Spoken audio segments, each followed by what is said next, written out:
জনদুর্ভোগ এড়াতে রাস্তায় হলো দাঁড়াতে, এভাবে আর কতদিন আমাদের রাস্তা করে দিন, এই স্লোগানকে সামনে রেখে ঝিনাইদহ পৌরসভার ৫ নম্বর ওয়ার্ডের ডক্টর মোশাররফ হোসেনের বাসার দক্ষিণ পাশের গলি থেকে রয়্যাল হ্যাচারি পর্যন্ত প্রায় ১ কিলোমিটার রাস্তা পাকাকরণ ও ড্রেন নির্মাণের দাবিতে মানববন্ধন কর্মসূচি অনুষ্ঠিত হয়েছে।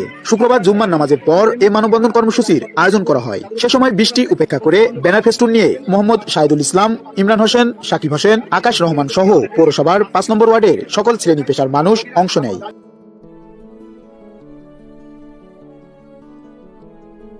এ সময় স্থানীয় বাসিন্দাদের সাথে কথা বললে তারা জানান, আপনারা ইতিমধ্যে অবগত হয়েছেন যে ডক্টর মোশাররফ হোসেনের বাসার দক্ষিণ গলি থেকে সিদ্দিকা রহমানা মসজিদের সামনের যে রাস্তাটা গেছে রয়্যাল হ্যাচারি পর্যন্ত, এই রাস্তাটা পাকাকরণের জন্য আমরা দীর্ঘদিন যাবৎ পৌরসভায় গিয়েছি।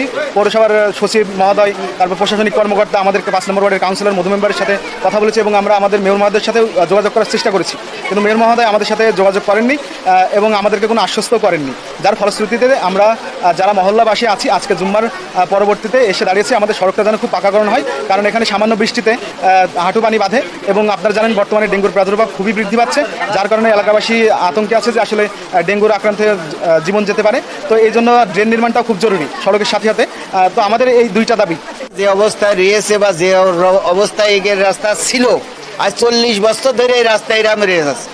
এই রাস্তার কোনো মা বাপ নেই, এই রাস্তার রিক্সা ভ্যান কিছুই চলে না। একটা মানুষ যে হঠাৎ অসুস্থ হয়ে যায়, সে একটা রিক্সা নিয়ে আসতে যদি শোনে যে পাড়ে ঢুকবো, ওই রিক্সাওয়ালা ওখানতে তো বা ভর্তি ভর্তি চলে যাবে, ইজি বাইকাররা তো আসতেই যাবে না।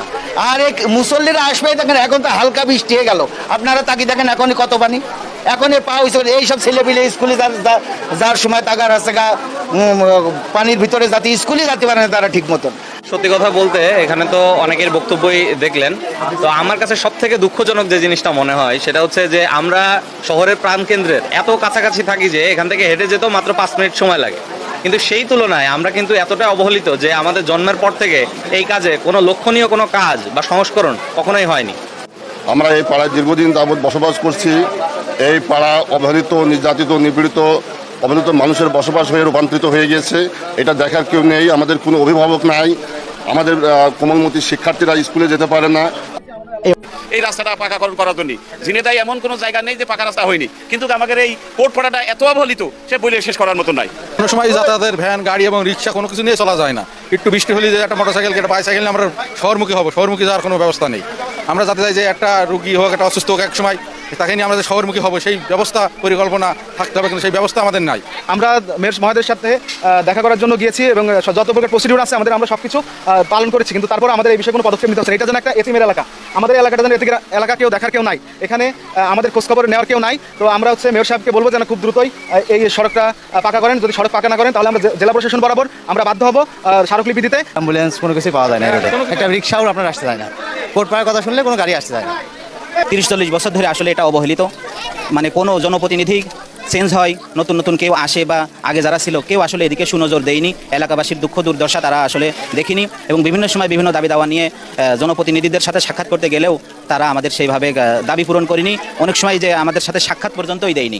এদিকে স্কুল পড়ুয়া শিক্ষার্থীদের সাথে কথা বললে তারা বলেন অল্প বৃষ্টি হলে রাস্তায় চলাচল করা যায় না, স্কুলে যেতেও অসুবিধা হয়।